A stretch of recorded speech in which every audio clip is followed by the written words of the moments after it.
ईद उल अज़हा कब होगी? महकमा मौसमियात ने पेशगोई कर दी। चाँद नज़र आने का दौरानिया 80 मिनट है। दिखाई देने के लिए चाँद की उम्र 19 घंटे होना ज़रूरी है। महकमा मौसमियात।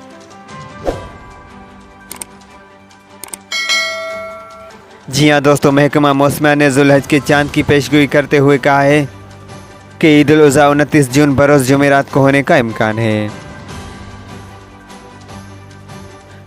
महकमा मौसमियात क्लाइमेट डेटा प्रोसेसिंग सेंटर के मुताबिक ज़ुल्हज का चाँद देखने के दौरान मुल्क के बेशतर हिस्सों में मतला अबरालुद भी होगा।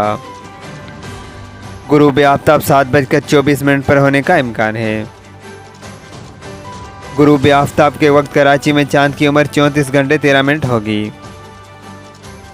क्लाइमेट डेटा प्रोसेसिंग सेंटर का कहना है कि चाँद नज़र आने का दौरानिया गुरूब आफ्ताब के बाद 80 मिनट है, जबकि चाँद दिखाई देने के लिए इसकी उम्र 19 घंटे होना ज़रूरी है।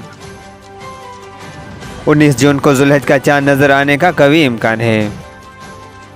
पहली ज़ुल्हज 20 जून को होगी और ईद उल अज़हा 29 जून बरोज़ जुमेरात को होने का इम्कान है।